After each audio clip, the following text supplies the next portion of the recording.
Hello, my friends, and welcome to episode 200. Oh my God, yes, 200 of the Kiss Army Nation podcast. I'm one of your hosts, Pasquale Veri.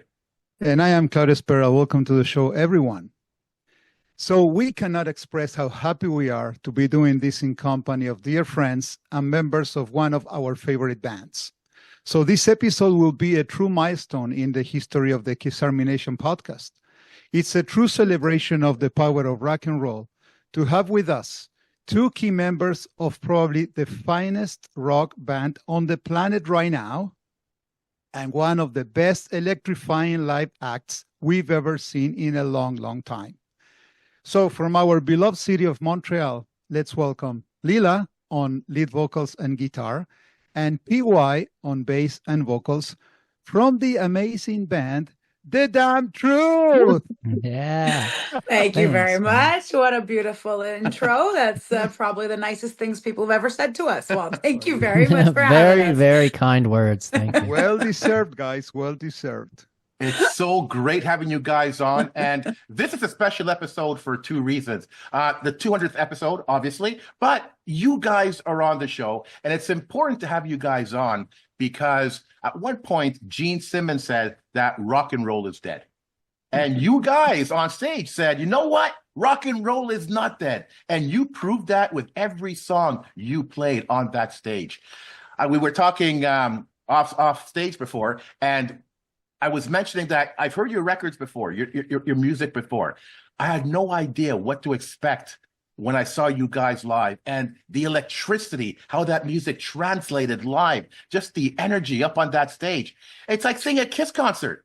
But, you know, it was it was freaking amazing. So I saw you guys for the first time. It will not be my last. You guys have a huge fan right here. Your music, your stage presence was incredible. So thank you so much for being on the show. Pasc, I told you, I don't know why you waited so Oh long my God. to come and see these guys, man. So I told you, man, this is the real Thanks, deal. Claudio. Thanks, man. Oh man. Yeah. Yeah.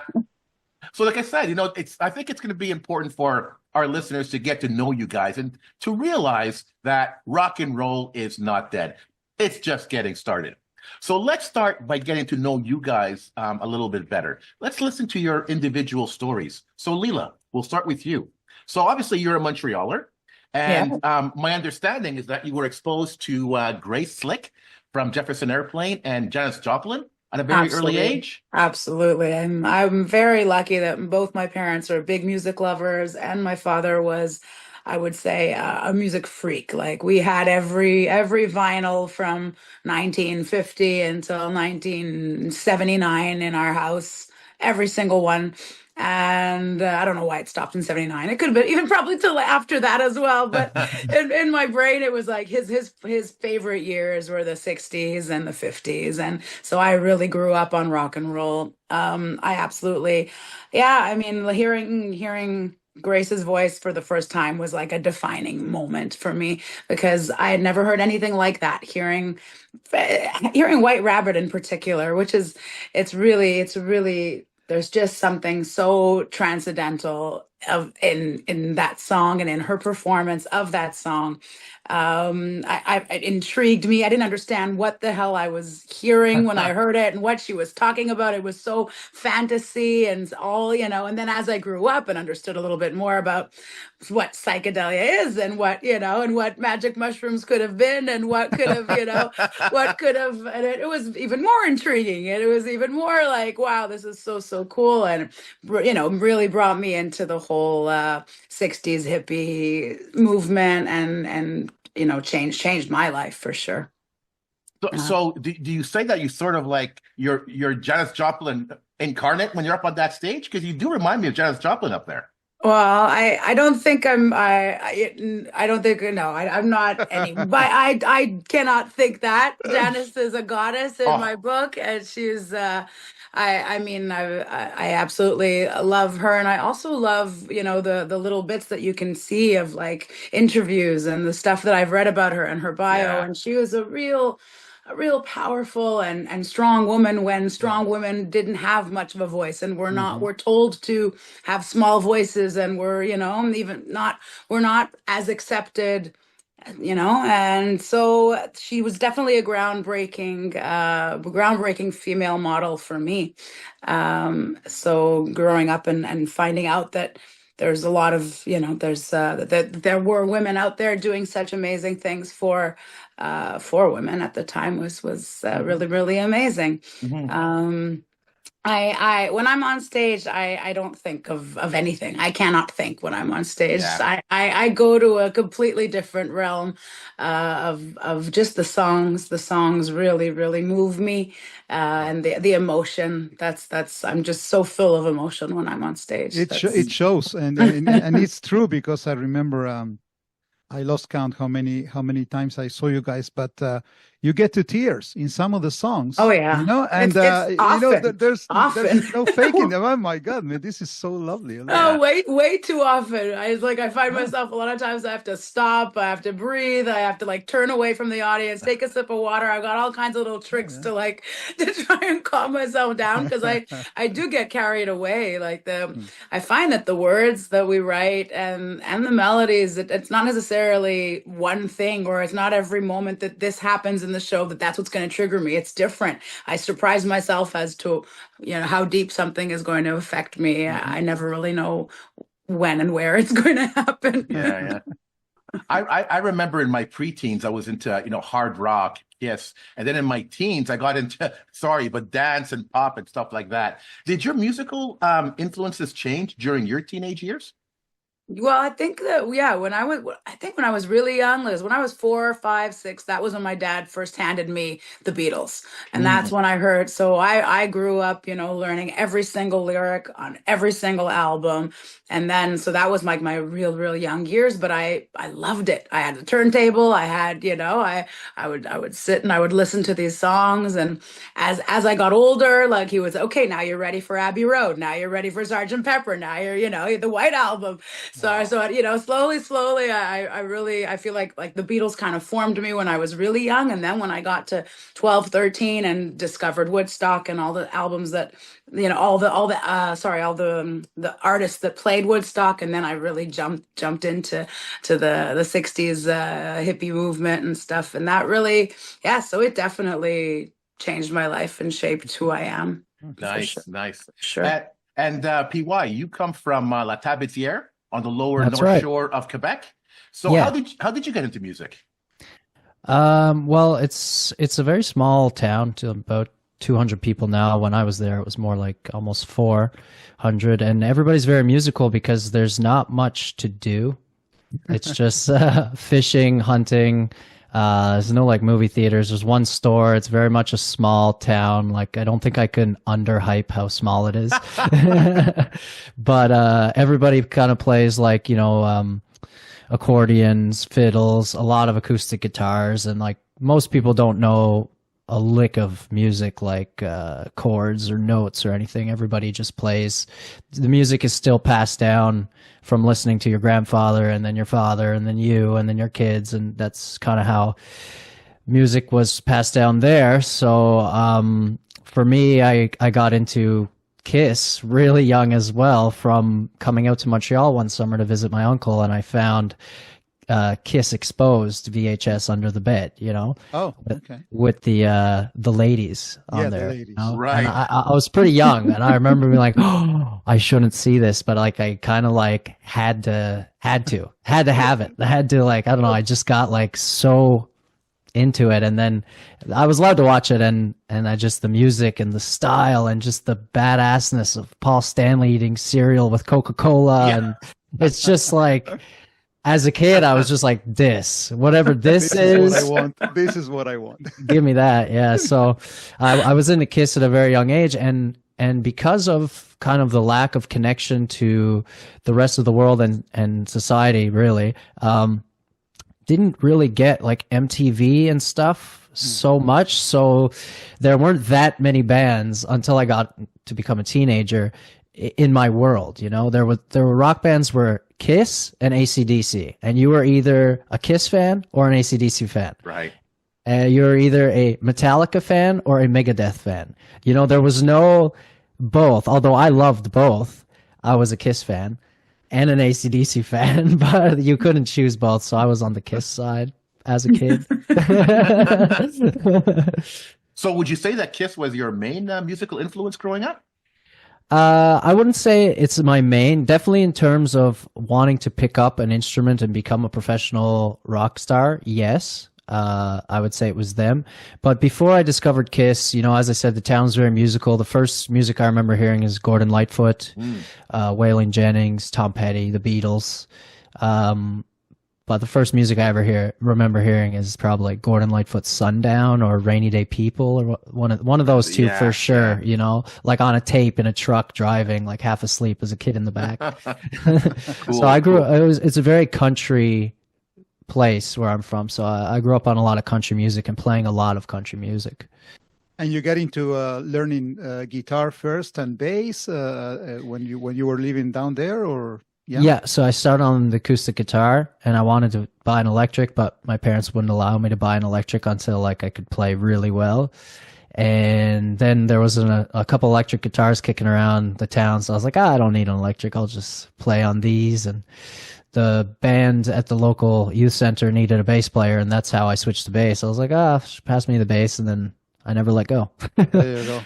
There you go. First song I ever played on the bass was Hard as a Rock by AC/DC. Right. Nice. There you go. You Nice. got it. So, guys, the band has been together for almost 13 years now, and I think it's fair to say that you're serving, you know, up a gutsy and revved up modern reimagining of classic rock ideals that they were lost somehow, you know, with time. So we find that you're bringing, you know, songs full of hooky riffs, you know, with massive drum sounds, you know, thanks to Dave and your production too, you know, vintage bass tones, and something that Paz was mentioning at the beginning, some kind of raw and unfiltered passion that it transcends, you know, when we see you live or when you listen to the records. I don't know how you do it, but it's an experience. It's a full experience. So, and by the way, I don't want to lose the opportunity for a big shout out to Tom, you know, great Tom on lead guitar and vocals, and Dave T on drums also and vocals, and we don't forget Ben.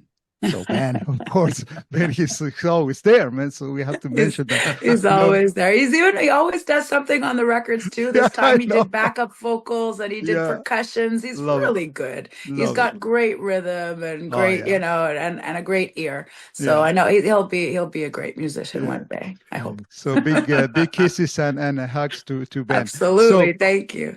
Lila, how did it all start for The Damn Truth? So did you start writing music as soon as you met Tom? Yeah, I think Tom and I, you know, we met playing music. We met around a bonfire. We were both naked. I was playing a song. We were at a festival. Everybody was naked. It wasn't just me, but and he was too. It was great. It was warm and it was fun. and I was playing a song and he just jumped in and jammed, and it took, you know, and it was like all night we were just jamming, and by the end of the night we had already started composing and writing stuff. Really? It was very, very natural, and you know, we just had to keep doing it. We just started. That was the night that we decided we have to start a band together because the chemistry was really, really strong. So yeah, we started off. At first we had, you know, we were just playing the two of us. We were doing like an acoustic duo thing around town, trying to get gigs, and it was very, very hard. It was really hard to get a gig in the town and to play rock and music. When we started like 15 years ago, there was it was all pop and all like, you know, Arcade Fire was the biggest thing around. So doing what we were doing was not. We weren't really accepted into any of the cliques that were happening. And and it was a random, it was at the time, it was, we were friends with Josh Traeger. Josh Traeger is the drummer of the Sam Roberts Band, and he was putting together like a backup band for this pop artist. And so me, Tom, got into a room with Dave and David Massey, our original bass player. And at first we were the backup band. of this singer.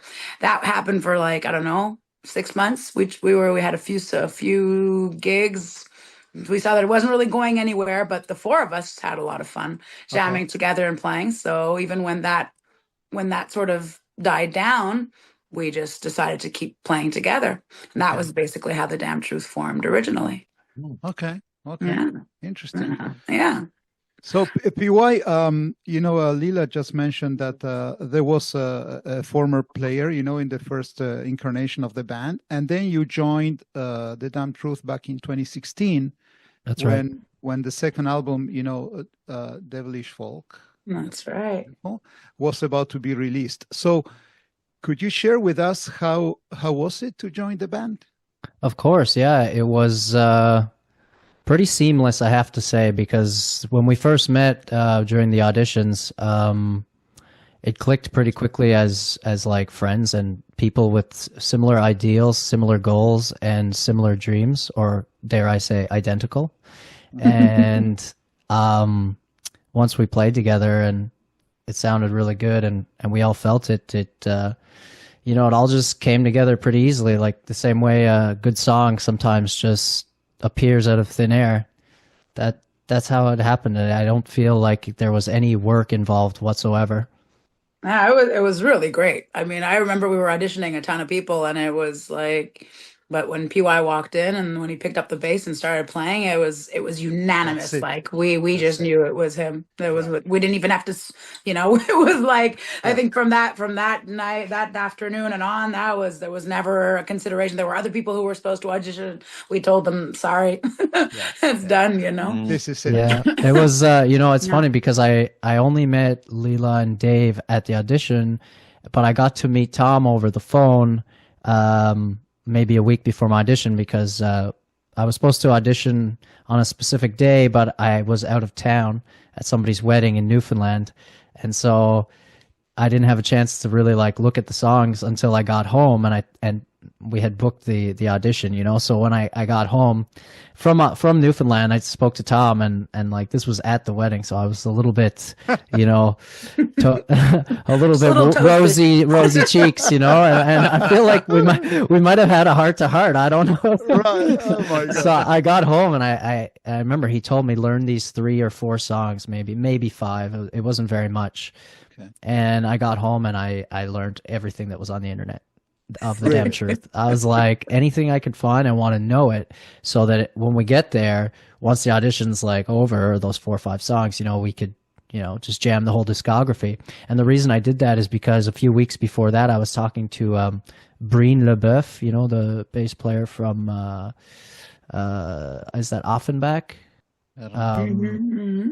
He said that when he auditioned for that band back in the 60s or 70s, whenever he got in there, that's what he did, except there was no internet, so he had to go and get all the records at the store. Learning. That's beautiful. It's interesting when you mentioned, the how you guys met, and sometimes there's not even an explanation. That's magic happens, or some chemistry. That's and right. If we want to bring some history here, that's what happened when they auditioned, Ace Frehley as the lead guitar. They were playing a song, and then they told him, okay, jump in the solo and see how it goes. And everybody was looking at each other and said, this is it. This is the sound. This is magic. It happens. Now, speaking of which, I want to go a little bit deeper into the concept behind the creation of the Damn Truth. So, Lila, I want to start with you. So did you share the same musical background and taste with Tom? Yeah, pretty much. I mean, he was a bit more of a metalhead. He had a bit more. He was a big Guns N' Roses fan, a big Metallica fan, and I was a bit more on the folky, classic Bluesy rock stuff. side. Yeah, bluesy, a bit more of that. But other than that, like everything else was identical. Like we loved all the same, our favorite Beatles songs and our favorite Crosby, Stills, Nash and Young songs. And, when he told me that Joni Mitchell is, his like Joni Mitchell Blue is both like our favorite album in the whole world. So it's rare. It's rare to find someone who's like your soulmate musically. And that's how I felt with Tom. Yeah. And how did Dave T join the band? So the same. Remember, he was part of the backup band for that pop act that we were doing. So that's so and he was always he was Dave T. He's a fantastic He's a man. Dave He's such a dude. He's Dave T. He's great, man. He's the kind of guy that knows everybody and everybody knows him. And he's such a straight up great guy. He's a fantastic player. And yeah, he's wonderful. Yeah. Dave's the best. Part of the success here is, yes, of course, it's the music, the energy, the passion. But if it doesn't work between the musicians, it doesn't translate well on stage. And you guys, you know that you love each other when you're up on that stage playing together. You guys just gel so well together. Yeah, we're lucky. We're lucky for sure. Yeah. I mean, We're aware of it. Yeah, it's a family unit for sure. Yeah, exactly. Yeah. And PY, there's a little bit of a Kiss connection I want to touch on here. I heard that your first bass was a Thunderbird, thanks That's to your right. love for Paul Stanley's Black Firebird guitar. Is that true? That's 100% true. Actually, my signature series bass, the one that you see probably in every photo, the green one, is called the Lightning Dove, and it is that guitar flipped, and instead of a Firebird, it's the Lightning Dove. Nice. And that is my favorite guitar in rock and roll. I know it broke, I don't know if you guys know the story, but that guitar from Kiss Alive, they were in the studio recording, and they had just gotten money from the label to like buy gear and stuff, and they bought all these guitar stands, but no, I guess they weren't used to putting their guitars in a guitar stand, so the guitar was leaned up against a stool or a chair or something, and it fell and snapped. And that was the end of the most beautiful guitar in rock and roll history. You know your stuff. You know your stuff. Man. Why? This is a Kiss fan, man. I'm a pretty huge Kiss fan. I've seen them 4 or 5 times. I mean, I've got all the DVD box sets. There you go. All Nice, prepared. look at this. Nice. So, PY, you mentioned that, before joining the band, you listened to all of the music and to get to know all of the songs. So That's how right. do you think you added to the sound and vibe of the Damn Truth when you joined the band? Yeah, well, for sure, I brought some fresh energy. At the time, I had moved to Montreal in 2009, and from 2009 to 2016, I played in many bands, but 3 or 4 real serious ones, but nothing was rock and roll. I was also searching for rock and roll. I came to Montreal to study music at Vanier, and I expected to be playing rock and roll immediately, which is what I was doing back home before I left. And there was no rock and roll bands. Like Leela said, it was all like Arcade Fire and the Diluted Wannabes. And so I got to play in a few bands that were like R&B, and I would bring in a little bit of the rock, but it was more R&B, hip hop, funk. Or I would be in a metal band, like drop C tunings, breakdowns, but always kind of like on the fringe of rock, but never rock and roll. So when I finally got an opportunity to play rock and roll with this outfit, it really lit a fire in me, and I was full bursting with energy, maybe at a time where these 3, having lost their bass player at a pivotal moment like an album launch, might have been feeling more like, oh fuck, but then we became a unit, we started jamming, the fresh energy of somebody who's like hungry to play rock with an amazing rock band definitely helped light the fire. And I mean, as a Kiss fan, as a kid, you learn all the Paul Stanley moves, all the Gene Simmons moves, all the Ace Frehley moves, the Peter Criss. You learn it all, whether it's interviews or walking down the hallway. They always were on stage, those guys. Yeah, Of course. So, Leela, PY, correct me if I'm wrong, but I believe a big part of the band's story is about rejection, okay, and learning how to move forward. So you've been fighting the fight, for 13 years. There's, of course, good times, bad times, but your story seems to be incremental. So you are growing and doing better every single day. So, PY, would you agree with me? So is that the case? Is this, there's no limit for you guys? So you keep growing and growing? 100%. We're aiming for infinity and beyond. And you're totally right. It is a game of rejection. Like we hit our faces on closing doors on a daily basis. And I think the fact that we are such a united group, a unit, and that we support each other, and that we have this wonderful community of fans and rock and roll lovers around us, helps us to keep going, especially today when those doors are closing harder and faster than ever, it seems. And yes and no. I think I'll intervene. we keep No. yeah, the door's open, but only because we keep going, you know. And there's always 5 no's before a yes.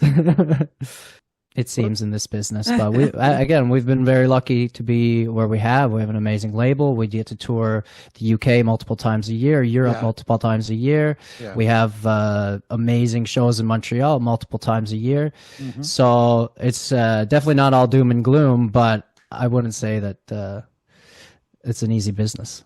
It is not. It is a tough one. And Lila, what were you going to say when you say yes and no? So what Well, would you yeah, like to just because, I'm a very optimistic, positive person from my inside. So Mhm. I always like my radars go off when I see that we go too deep into the darkness, because I have a lot of hope and a lot of belief in this band, and I know what we're capable of, and I know what we're going to do, and I know, so Yeah. like even if the doors do seem like they're closing, and like it's just things that are, sometimes life is like that, right? Like we released our third album, and then and COVID hits, and then you can't Yeah, tour yeah, it, right. you can't really finish it, you can't, there's so many crazy things, or even after like having incredible tours in the US, or sorry, in Europe and UK, like PY was mentioning, it's very hard to get to the US because right now it's impossible to tour, or it's or even touring our own country seems to be very, very difficult right now. It's just so big, and the radios have not been embracing as much as our hometown radio here, or radios in the UK, or radios in Europe. So there's these are the difficulties, but I know that it's just, they're all stepping stones. Yeah. I think Bob Rock said it best, honestly. He in the first few sessions we had with him for Now or Nowhere, he said, "You guys really have something here, and you're gonna do it. Just don't break up. Just That's never, true. never Right. break Yeah, up. that's what you he know? said. Just Nice. never stop, never stopping." Yeah. Nice. Yeah. Because it happens, oftentimes with bands that you like their music, you see them live, but sometimes this kind of sense of union or of something homogeneous, it's not there. So you can see that the bass player is doing his own thing, the singer is doing his show off and blah. But you guys, it's like this foursome. You cannot break it, man. So it's solid. It's rock solid. It's the reason we keep going, honestly, because it gets tough, but we have ourselves and the love all around us. There you go.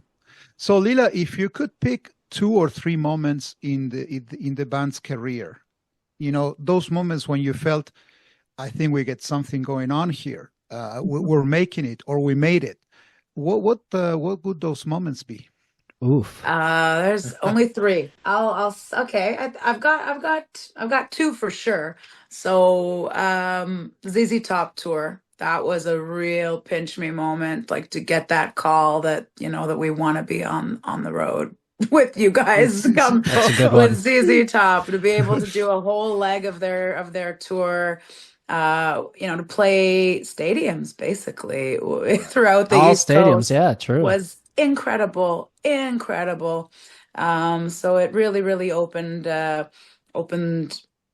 our eyes to what it could be, and that was a long time ago already. It was like 2018, 2017. That's like, see, it's a long time. Wow.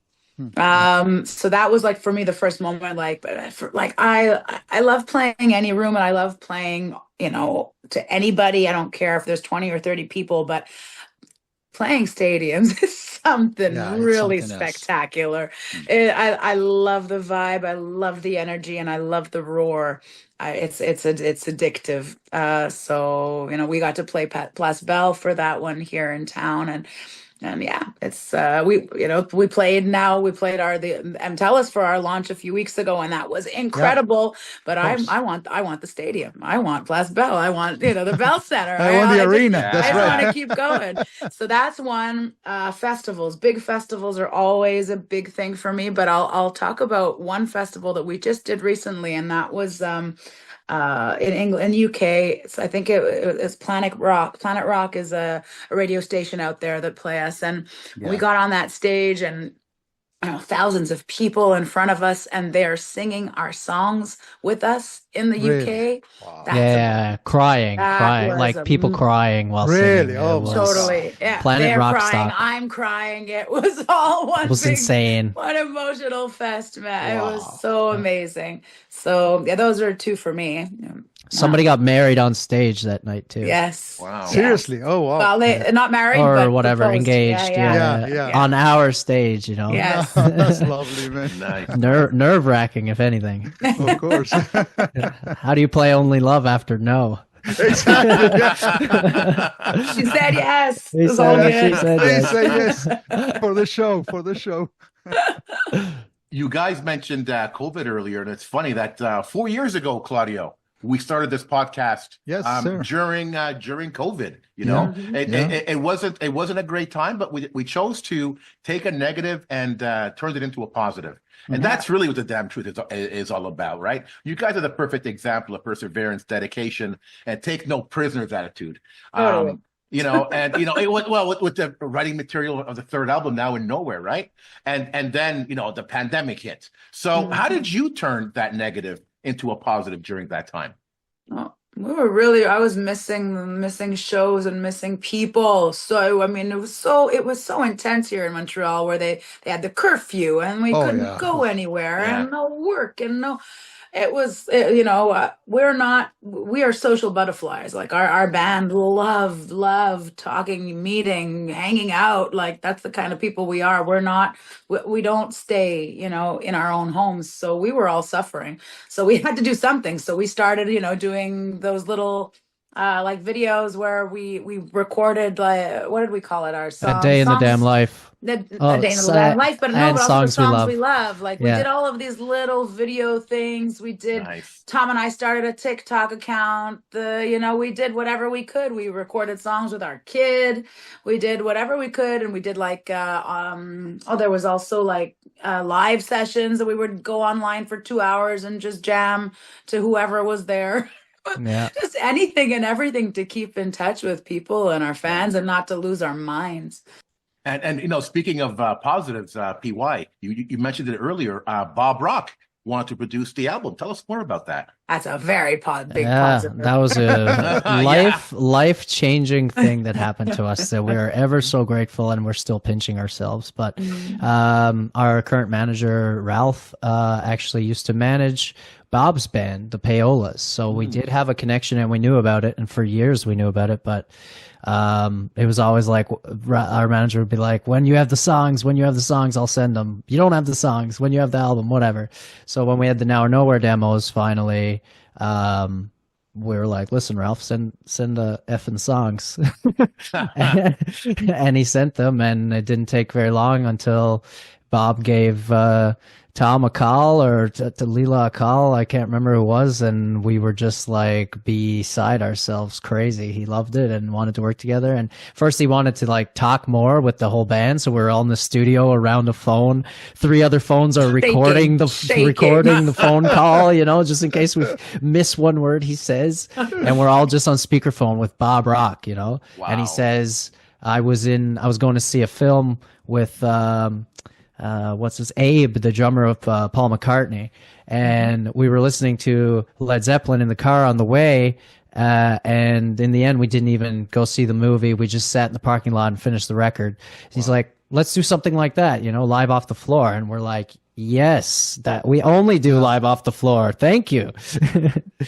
Nice. So it was and still is a miracle.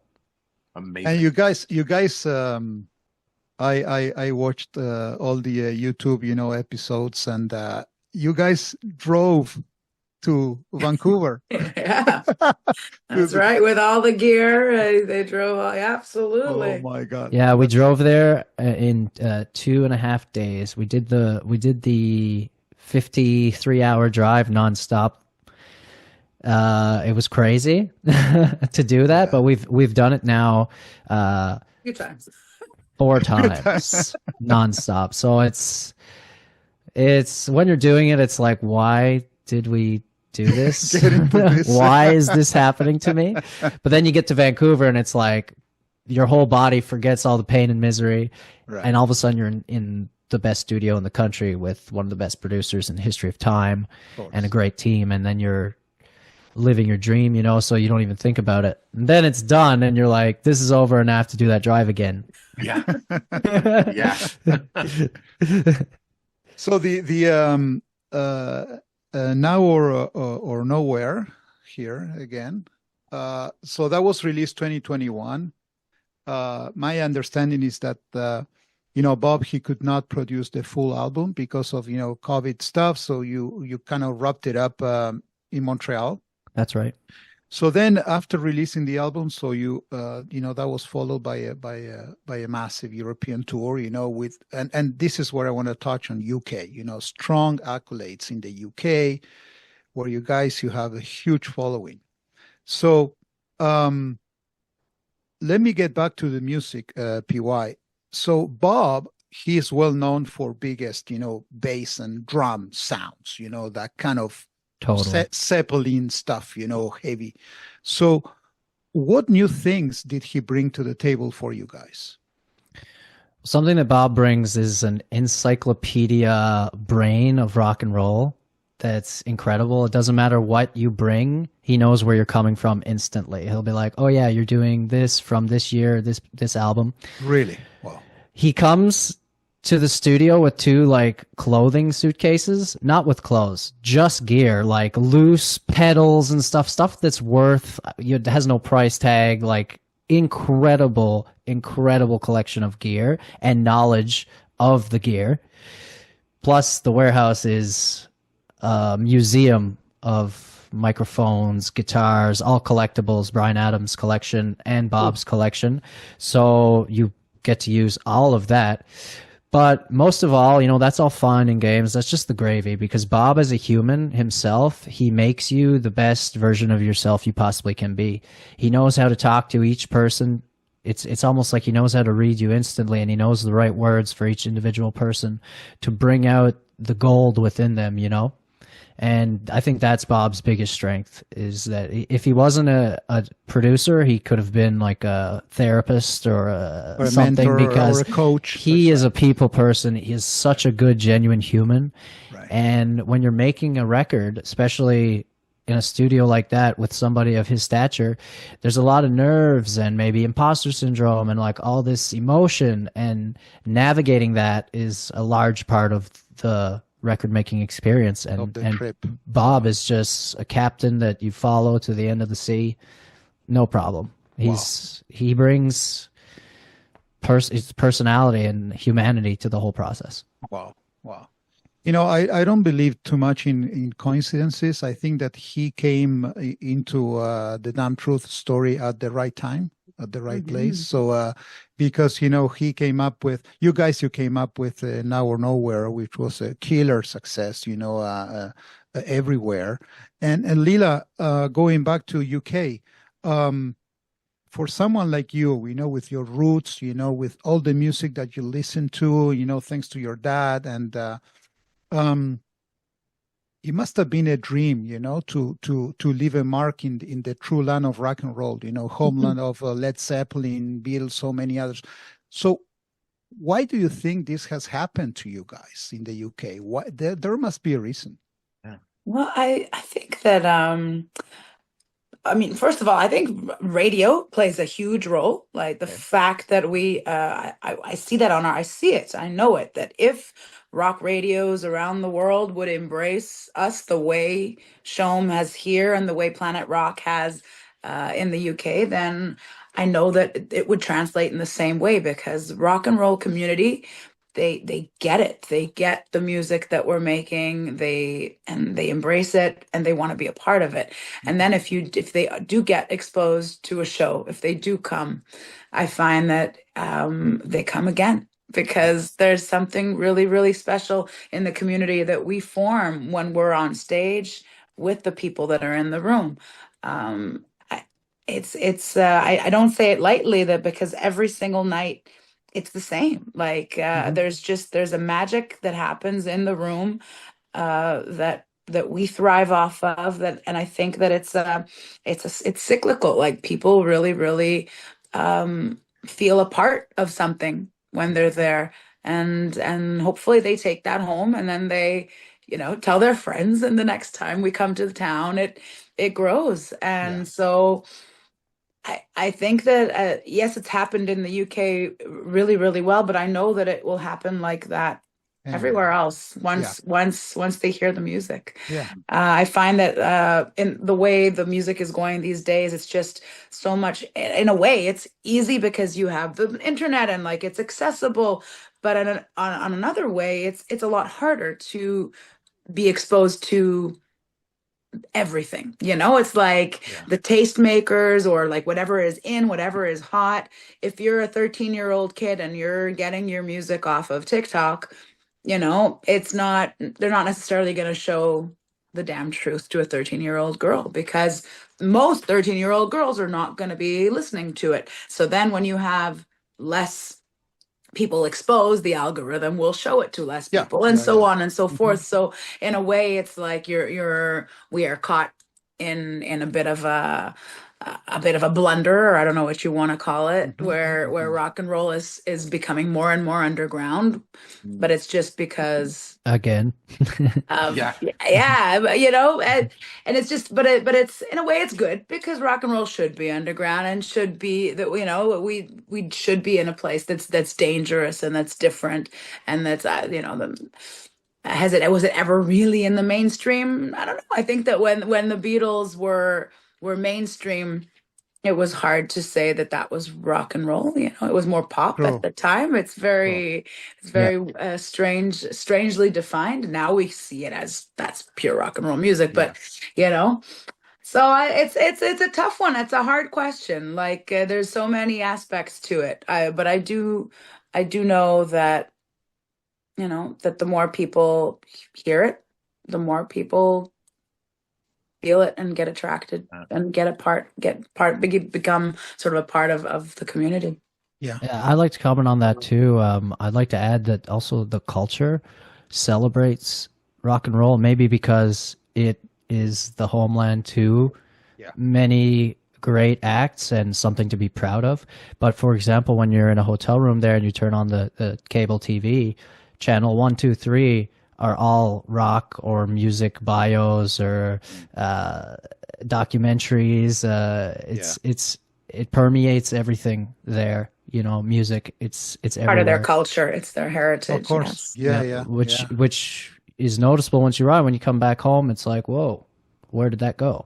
Huge difference. Yeah, I remember once upon a time. Gene Simmons, in one of his famous, takes, he said there must be something in the water in the UK because something is happening there, man. Something is happening. Yes, for sure. No, there is something in the water. Old pipes. Yeah, that's right. Something I want to try. Yeah. No. So Leela, I love listening to your philosophy of positivity, and you use the word attraction. It's so true. It's the power of positivity. You project positivity, you're going to attract it. And you said that if your music is heard, people will be attracted to it. Of course it will. There's positivity across the world and across cultures. It's a united language, And you're right. I think if more people listen to your music, they're going to be attracted to the positivity of it, And also, all the positives that's happened to you guys as a band. I mean, touring and performing with, ZZ Top, Alice Cooper, Revival Sons, The Cult, Glenn Hughes. Oh my God, there's so many, airplay on 70 stations. Airplay on Planet Rock, UK's most influential rock stations. So much amazing stuff has happened to you guys. But right now, we're living in a bit of a strange world. Do you believe, Leela, that your music, the positivity of your music, is what really makes the band so attractive and successful? I don't know. I don't know. That's hard to say. You know, it's an interesting thing. Tom and I were talking about it the other day. You know, when you think of like what's happening in the music today, where AI is sort of taking over the music business. Like you can go to and program a song. You could say, write me a song in the style of whatever. Yeah. And so you try this and you go, okay, write me a song in the style, you know, and it feels like it can very well replicate this sort of like the more what can I say? The poppier stuff. It can replicate. It can replicate the R&B in a way. It can replicate hip hop in a way. But it can't. You can't. It won't write you a song like Crosby, Stills, Nash and Young, and it won't write you a song like Led Zeppelin because there's way too much soul and humanity in this music that like the robot cannot create. And so that's why I think rock and roll is so important and will last and will stand the test of time because as long as humans are around, we need that heart connection. We need to feel the heartbeat in the music. Something that we actually did. We recorded Ben's heartbeat in Devilish Folk, you know. Yes, sir. So it's integral to rock and roll, the humanity and you know. All the cuts and bruises stay in, you know, as rock and roll keeps its humanity. Whereas I know, Leela, you said AI is taking over the music business, but I think AI is taking over the human business. Yes, totally. And like those other genres of music that you mentioned that it can reproduce so well, you know, that a lot of that music, not all of it, is very in the box, very square. So it's very easy for AI to reproduce that to perfection because it is already perfect. But if you ask AI, play this like a human, it's not going to play like me after 12 beers when I forgot I had a show, you know? It just won't. And it won't be able to do that. Right. And that's rock and roll, baby. That's rock and roll. So PY, speaking of which, you know, it's something I said at the beginning of the show. You know, I listened to your albums you know, at home but listening to those songs live, it's a whole different experience. It brings the magic alive on stage. So tell our listeners, when you guys are playing these songs on stage, what is happening on that stage? Man, we really are a live band. It's crazy. You know, much like Kiss, we're a live band that it couldn't translate to a record. Yeah. In those days, you know, we are a live band. And like Leela said earlier, when we're on stage, like I don't see or think or even exist in the same form that you see me now. I don't even, it's hard to explain, but how it's do like you bend the way you do, PY? How do you bend? I don't know. I can't do that off stage, but it's like you live in the music, you know? Like sometimes I find myself like I am the kick drum or I am the hi-hat, and then like the bass part is playing itself to that part which I am.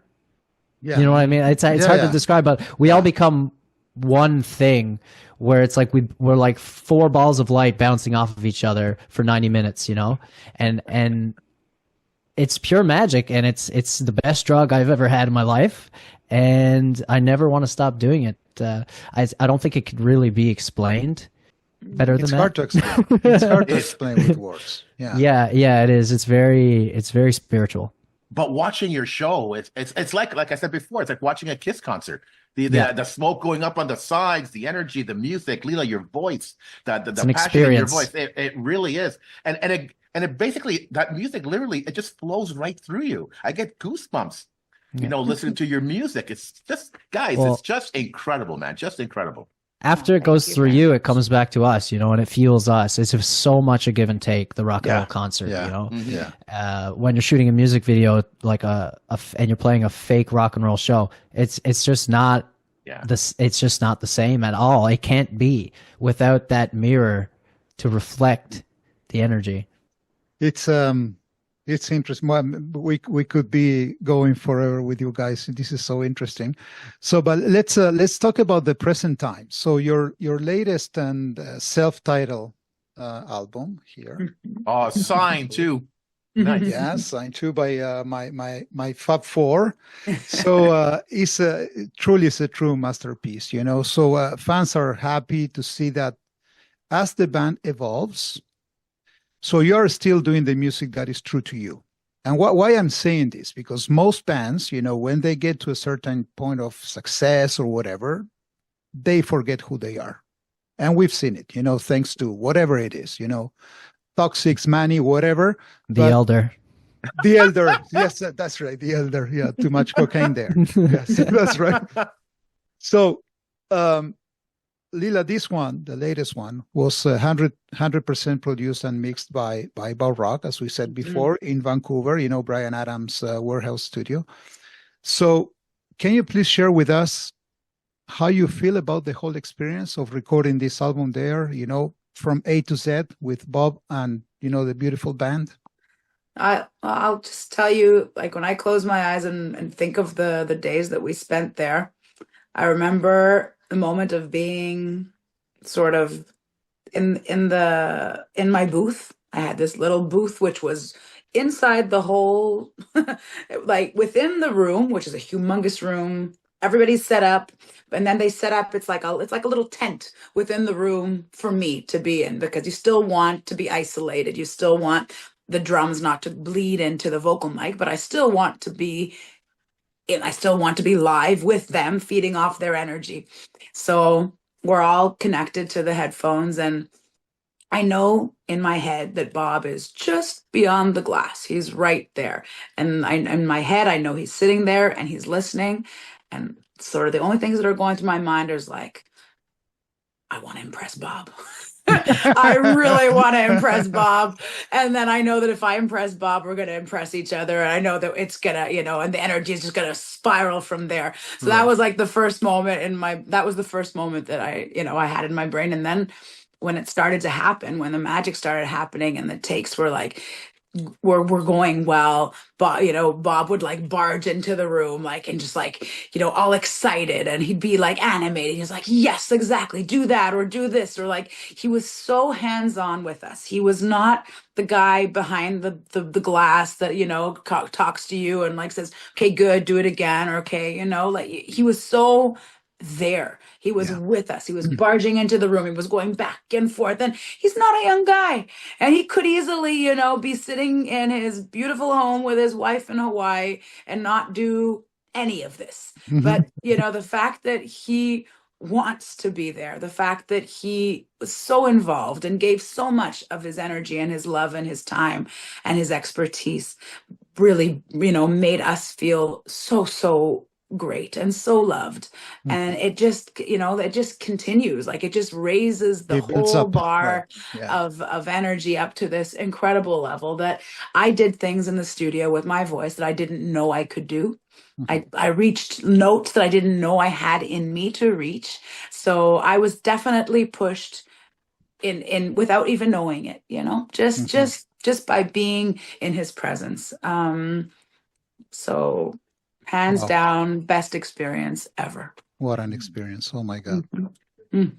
And PY, are you happy with the reception of that the album is having? You know, amongst fans of, you know, of course, The Damn Truth, and also rock lovers. So, are you happy, guys, with how things are going? I'm very happy. I mean, we've only gotten to play 2 shows on this record cycle so far, so I'm more of a face-to-face kind of guy, so I'm really going to have a truer idea once we start playing the shows and we start hanging out with everybody after the show, and everybody tells us what's their favorite song, favorite parts, the artwork, all that.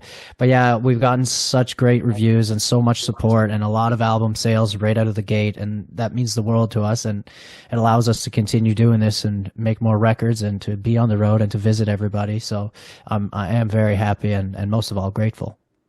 You know, one thing that I wanted to mention is we were there, you know, the MTELUS end of March, and I was wondering how many songs are these guys gonna play from the last album, and I truly loved that if I'm not mistaken, I think you played 9 out of the 11 songs It was hard to cut out even a on few. the show. Yeah, I think maybe 8, because I think there's 3 that we didn't play. We didn't play we didn't do Killer Whale, we didn't do Addicted. Addicted? Was there another? No, you did. No, you did them all. The other. Wow. Yeah. Look at that. Yeah. I've even Yeah. surprised myself. You got Beautiful. it. You got it right. Beautiful. And speaking of songs, I want to ask PY, what, and you, Lila, too. So, what are your favorite songs on the album and why? Sure. Yeah. Well, first of all, I love them all. And it changes, you know, based on mood and time of day. And just like as time goes on, we play them every night, you know, soon it'll be every night we're playing the songs. So they evolve in the live setting, you know, apart from the studio. It doesn't always stay like a sterile petri dish where like, this is the song forever. Like we don't play everything always the same, you know, which I think is important in organic rock and roll. And so that will definitely change my idea of that. But I think right now my favorite is If I Don't Make It Home and All Night Long to play, because they're just such like, oh, you know, I could go have a bar fight after those songs. You, Lila? Yeah, that's really a hard call. They're all my babies. I guess The Willow is one of them, because the way that song even came to the world is remarkable. One of the miracle songs. It was a song that we completely forgot about, didn't consider it as a song. Tom was going through an old hard drive, came across this iPhone recording, played it for me, and we both went, wow, like, what is that? And it's exactly the song. The 2 verses were there. The guitar hook was there. And that was all. And it was like, okay, this is amazing. What do we do with this? Where did it come from? We don't remember writing it. We don't remember jamming it. We never wrote down a single lyric. It was just a stream of consciousness song. So that one is in particular very, very special to me. And the fact that it's being so well embraced and received, you know, most of our fans are really blown away by that one, which is really amazing. Yeah. And I guess, I mean, I do really like them all. It's really hard, but yes, because you asked, so I'll go with Dying Dove is one of those that I find that I did something with my voice that I've never done before. It really gives me goosebumps listening back to it. I'm happy you mentioned that, because that was going to be before, you know, getting to Pasc on the next question. I wanted to talk about that song specifically, you know, right on. The Dying Dove. So it's, you know, I'm Latino. I'm from Argentina with Italian blood. So I cry very easily. Okay. Me too. I don't have the same blood as you, but I cry easily too. And you know, I've been listening to this record over and over again. When I saw you guys live, I was with my wife and I was crying like a baby. And and then I'm going to work on the train and I listen to the Dying Dove and I cry again. You know, so what's going on with that song? Because you have some kind of gospel thing going on there, some biblical thing coming from church. I don't know, but you know, the chorus at the end, you know, how did you come up with that song? That's fantastic. Thank you. It's crazy. I don't know. It's like a mix of things. For me, the reason that it hits so hard, I think also is like the idea of it, you know, that peace is so hard to come by, that we're all still at war with each other, that like within our own cities, these different sects of people hate each other within,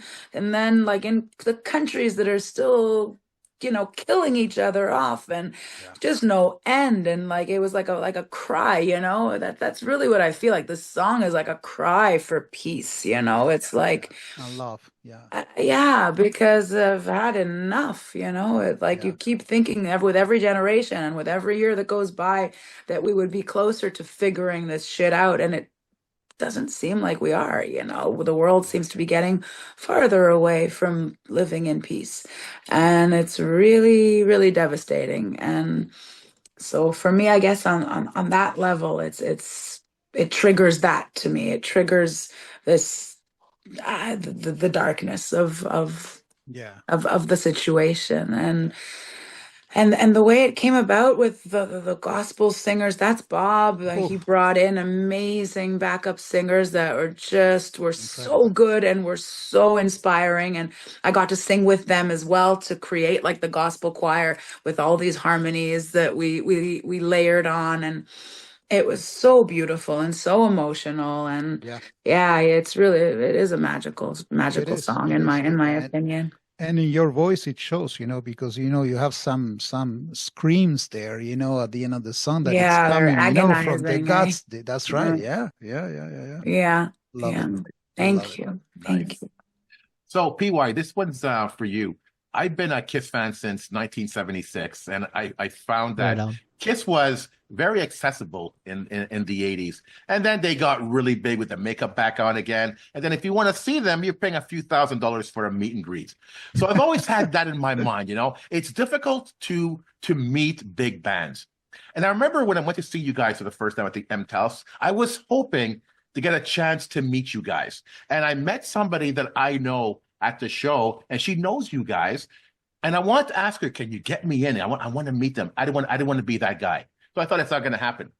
But then you guys mentioned you could meet us after the show in the lobby for the merch. I was like, what? These guys are huge. They've been around for over 13 years, and they're still meeting fans after a show like that. You guys must be exhausted. You spent, what, a good hour, and I got an hour and a half meeting fans out there? Yeah, Why is that so special for you guys? it's so Well, important. it's very important for us. I mean, we're very community minded, and I think one of the biggest factors in a community is communication, and there's no better way to do it than face to face. And those people spent time and money to be there for us. And so for us, it's important to, after the show, after we've experienced that, because it's not only them who are experiencing something, we are as well.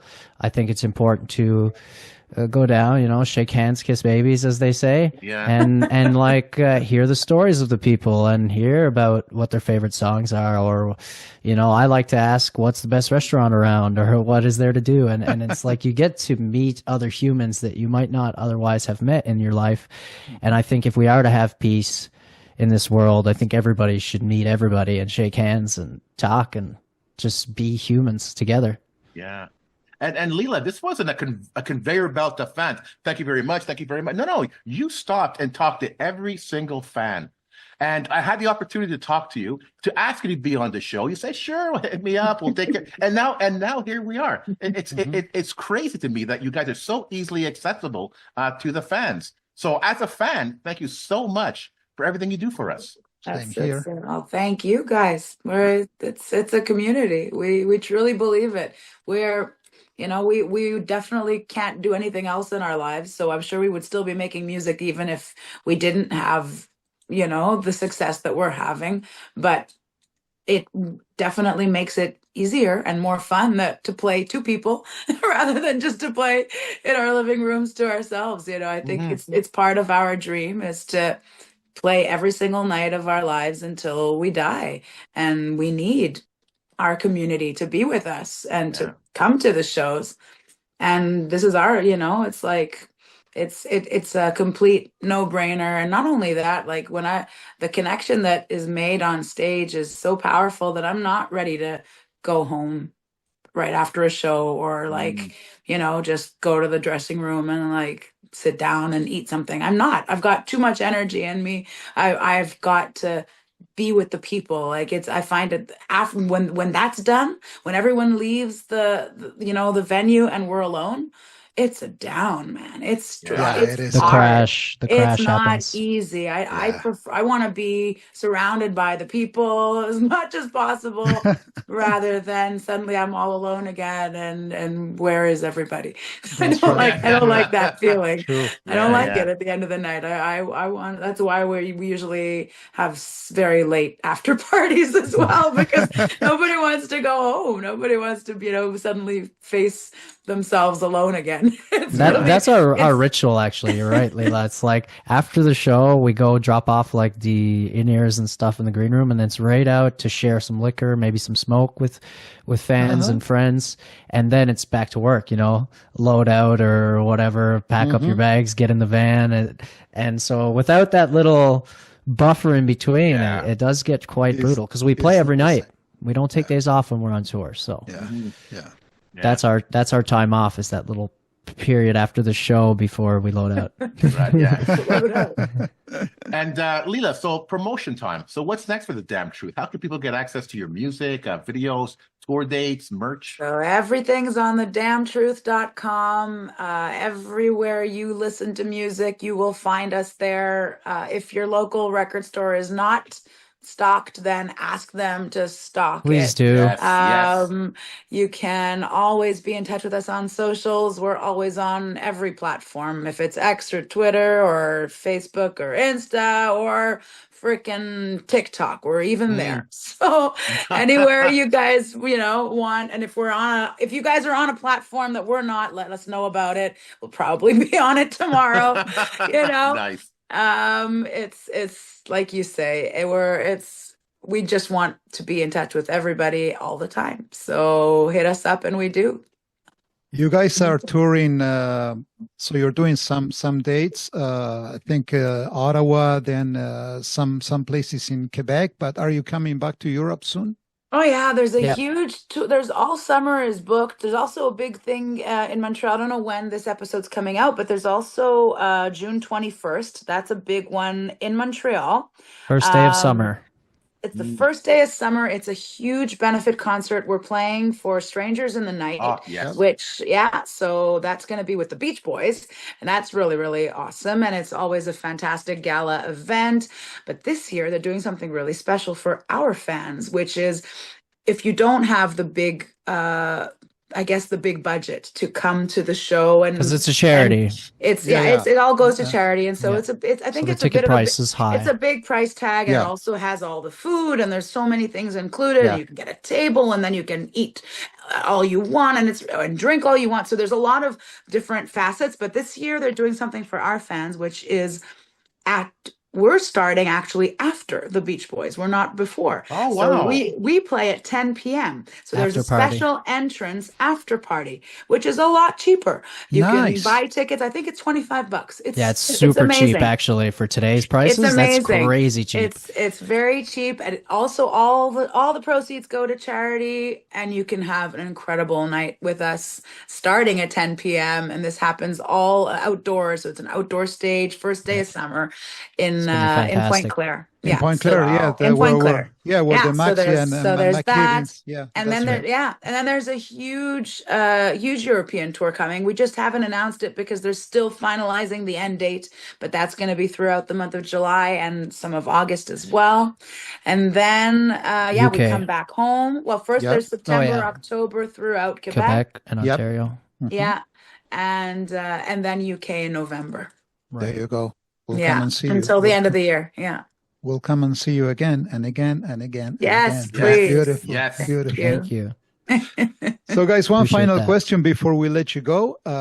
First off, thanks for your time and your kindness. So, PY, just briefly on KISS. What does KISS mean to you, and what would you like to say to the KISS Army? First of all, to the KISS Army, rock and roll, baby. God There gave you rock go. and roll. That's it. KISS, what it means to me, KISS is one of the pillars on which I stand today. So it means a lot to me. It's the reason I play music. It's the reason I play rock and roll.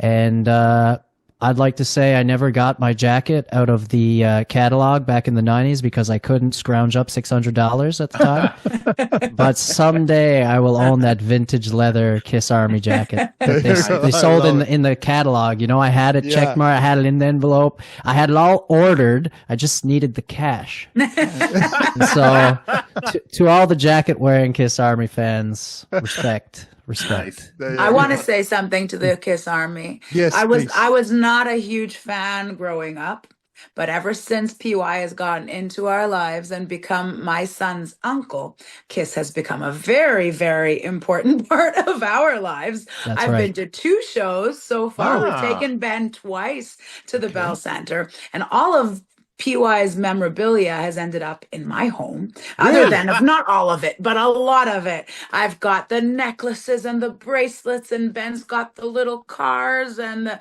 he loves them. So Ben has been a huge fan since he was, at least, I don't know, since he was 4 or 5. Yeah, he could barely talk, and he was like jamming to Love It Loud, you know? Oh yeah, There you go. he loves them. Loves Kiss. So You could quiz him too. He knows. oh yeah, he next knows time the we'll stuff. have Kiss. We'll have I- Ben I- on. I love him more now. So wise little man there. So He even knows like Vinnie Vincent and Tommy Thayer. Really? Oh yeah, Oh, Eric yeah. Carr. Like he knows Car Jam solo. I bet you he knows every single hit. That's Wow. because of the uncle. That's why. That's because of That's you. right. Why? That's right. That's There you Back go. to question 2 or 3. I also brought Kiss to the band. There you go. So Lila, you're closing the show. So you already addressed, the Kiss Army. Thank you for that. And obviously, so what would you like to say to rock fans and, of course, the Damn Truth family? Because it's not fans, it's family. Mm-hmm. We love you guys so much, more than anything in the world. You are our family. And we love it and we feel it every day. And we cannot wait to continue to bring the show to you every night. That's the plan. Super. Wow. Guys, thank you so much for coming on the show. I couldn't think of a better episode to celebrate our 200th episode. Congratulations, guys. This is Impressive, amazing. guys. This is 50 amazing. episodes a year. That's crazy. Yeah. We don't like you guys. We don't stop it. Good. Don't mess around. Yeah. We love it. We love it. And Amazing. It's I great. know our listeners are gonna love this. It's not always about Kiss. It's Kiss related, but it's about music. It's about positivity. It's about sharing the positivity of music. And that's what you guys do so well. And don't ever stop. Thank you so much. Thank you. You Thank too, you, guys. We love you All very the much, and love. we appreciate you. Thanks for So having lovely. us. We'll It's see been- you. See you at the next show. Thank you. Of course, we will. So it's been truly an amazing experience. So thank you, Lila and PY. We send our kisses and hugs to Tom and Dave and the Genius Band. So too. So we never thought we were going to be here with you guys celebrating our 200. I couldn't think of anyone better than you guys. Just to give us, hope for rock and roll. So you made us believe again that rock and roll will never die. And just one request. Do not ever change, just keep being true to who you are and keep it up and keep us happy because we need you guys. So live and we need your music and the best is yet to come. You're going to make me cry, There you Claudio. go. Thank you, guys. Listen, Thanks again. I wasn't going to have any drinks tonight because I'm not playing, but since it's the 200th episode, I'll take a little You shot of should. whiskey Woo! There you go. in your health and honor. I think you should. Nice. Yes. Good idea. Thank you, guys. Thank you. To the Kiss Army and, of course, the Damn Truth family, we hope you enjoyed this episode. If you have any questions, comments, or ideas, please send them to talktome@kissarmynationpodcast.com. Until the next time, remember, never stop rocking. Stay positive. Take care, everybody.